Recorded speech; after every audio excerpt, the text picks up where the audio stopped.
क्या आपको भी लगता है कि आजकल मार्केट में बस सनसनीखेज हेडलाइंस का शोर है? सच बताऊं तो इन खबरों की भीड़ में जो असली इन्वेस्टिंग कॉन्सेप्ट्स हैं ना, वो कहीं खो जाते हैं। इसलिए आज के इस एक्सप्लेनर में हम सिर्फ ऊपर ऊपर की बातें नहीं करेंगे, हम उन 5 प्रमुख स्टॉक्स की गहराई में उतरेंगे जिनकी आजकल सबसे ज्यादा चर्चा है। हमारा मिशन इस पूरे शोर को हटाकर आपके सामने मार्केट की असली सच्चाई लाना। अब जरा एक बात सोचिए, एक ऐसा स्टॉक जो अपने टॉप से 98% तक क्रैश हो चुका है, और एक पूर्व अमेरिकी राष्ट्रपति का एक रैंडम सा ट्वीट। भाई इन दोनों में आखिर क्या समानता हो सकती है? अजीब लग रहा है ना? लेकिन यही तो दिलचस्प बात है कि मार्केट के ये बिल्कुल अलग अलग सिरे आपस में कैसे जुड़े हुए हैं और आज की सबसे बड़ी इन्वेस्टिंग डिबेट्स को जन्म दे रहे हैं।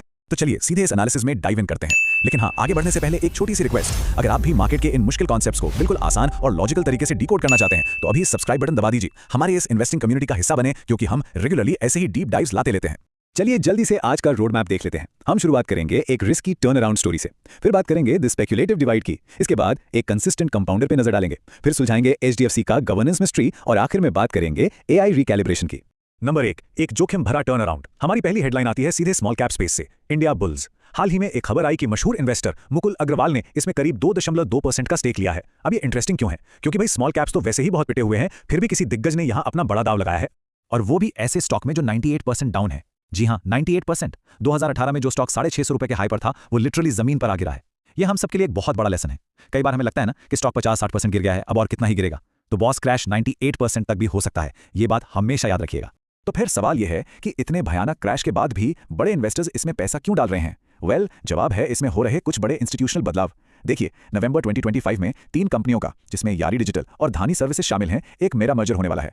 इसके बाद प्रमोटर की हिस्सेदारी बढ़कर सीधे 32% हो जाएगी। और सबसे चौंकाने वाली बात, जिन फॉरेन इंस्टीट्यूशनल इन्वेस्टर्स यानी एफआईआईज ने मार्केट से पैसा निकाला है, वो यहां एंट्री ले रहे हैं। गोल्डमैन सैक्स जैसों ने इसमें 1.41% हिस्सा ले लिया है। कुछ तो पक रहा है यहां। अब यहाँ एक बहुत बड़ा पैराडॉक्स है। कंपनी का दावा है कि वो अपने रियल एस्टेट और एसेट रिकंस्ट्रक्शन बिजनेस के दम पर अपना रेवेन्यू 425 करोड़ से जंप करवाकर सीधा 23,000 करोड़ रुपए तक ले जाएगी। सुनने में तो भाई ये किसी सपने जैसा लगता है, लेकिन जरा रुकिए, दूसरी तरफ देखिए तो मुख्य प्रमोटर के ऊपर लीगल केसेस, विवाद और एफआईआईज की एक पूरी लिस्ट है। मतलब एक तरफ मैसिव टर्नअराउंड का सपना और दूसरी तरफ प्रमोटर का इतना भारी रिस्क। ये एक classic high risk high reward situation है। चलिए अब आते हैं अपने दूसरे सेक्शन पर, द स्पेक्युलेटिव डिवाइड। अब हम थोड़ा यूएस मार्केट की तरफ चलते हैं और बात करते हैं पेलेंटियर टेक्नोलॉजीज की। इस स्टॉक ने आजकल मार्केट को लिटरली 2 बिल्कुल अलग अलग खेमों में बांट कर रख दिया है। अब ये देखिए, ये चीज आपको रोज देखने को नहीं मिलेगी।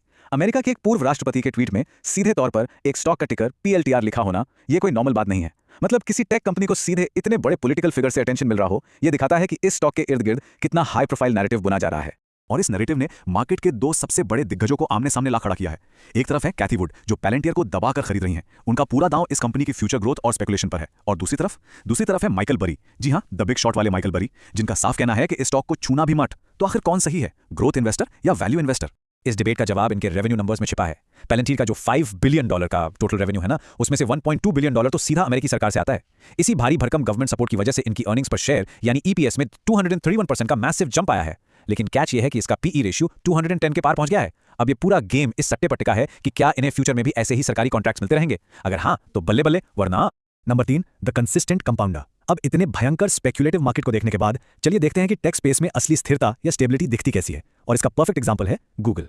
देखिए, गूगल का इनोवेशन कभी नहीं रुकता। हाल ही में इन्होंने इंडिया में अपने जेमिनी ऐप के अंदर पर्सनल इंटेलिजेंस नाम का एक फीचर रोल आउट किया है। ये करता क्या है? ये आपके अलग अलग ऐप्स जैसे जीमेल और यूट्यूब के डेटा को एक साथ जोड़कर ऑटोनॉमसली आपकी पूरी ट्रिप का प्लान या टाइमलाइन बना सकता है। ये जो लगातार कुछ नया और यूजफुल बनाते रहने की कैपेबिलिटी है ना, यही कंपनी की असली वैल्यू ड्राइव करती है। और इस कंसिस्टेंट इनोवेशन का रिजल्ट आपको इन नंबर्स में साफ दिखेगा। 2024 में 38% और 2025 में 34% की सॉलिड EPS ग्रोथ का एस्टीमेट। भाई जब कोई कंपनी इतने बड़े स्केल पर लगातार ऐसी ग्रोथ दे रही हो तो उसका 29 का ट्रेलिंग PE रेशियो बिल्कुल फेयर लगता है। इसे कहते हैं शांति से वेल्थ क्रिएट करना, बिना किसी फालतू ड्रामे के। चलिए अब वापस इंडिया आते हैं हमारे चौथे सेक्शन पर, गवर्नेंस का रहस्य। HDFC बैंक के साथ आजकल जो हो रहा है ना, उसने अच्छे इन्वेस्टर्स का सिर चकरा दिया है। आइए इस गुत्थी को थोड़ा सुलझाने की कोशिश करते हैं। मार्च में शुरू हुए इस ड्रामे की टाइमलाइन देखिए। अचानक से बैंक के चेयरमैन इस्तीफा दे देते हैं, वो भी बिना कोई क्लियर वजह बताए। जाहिर है मार्केट को यह सरप्राइज पसंद नहीं आया। इसके ठीक बाद पैनिक में फॉरेन इंस्टीट्यूशनल इन्वेस्टर्स ने करीब 35,000 करोड़ रुपए के शेयर्स डंप कर दिए। शेयर प्राइस धड़ाम। लेकिन फिर कहानी में ट्विस्ट आता है। अप्रैल में सीधा RBI एंट्री मारता है और कहता है कि भाई बैंक में गवर्नेंस से जुड़ी कोई दिक्कत है ही नहीं। मतलब ये मामला साफ होने के बजाय और ज्यादा कॉम्प्लिकेटेड हो गया। और इस पूरी कंफ्यूजन के बीच एक नंबर है जिस पर आपको नजर रखनी है, और वो है 2.2। ये HDFC बैंक का current price to book ratio है। अब कॉन्टेक्स्ट के लिए बता दूं, पिछले 5 सालों में इसका एवरेज हमेशा 3 के आसपास रहा है। तो अब सवाल यह है कि क्या ये ऐतिहासिक तौर पर कम वैल्यूएशन हमारे लिए एक शानदार खरीदारी का मौका है, या फिर ये मार्केट का एक तरीका है हमें बताने का कि अंदर अभी भी कुछ ऐसा रिस्क है जो बाहर नहीं आया है? आप क्या सोचते हैं? अब आते हैं हमारे आज के आखिरी सेक्शन पर, AI का रिकैलिब्रेशन। चलिए टीसीएस, एक्सेंचर और हमारे पूरे इंडियन आईटी सेक्टर को एआई के इस नए चश्मे से देखते हैं, क्योंकि मार्केट में यहाँ बहुत बड़ा शिफ्ट आ रहा है।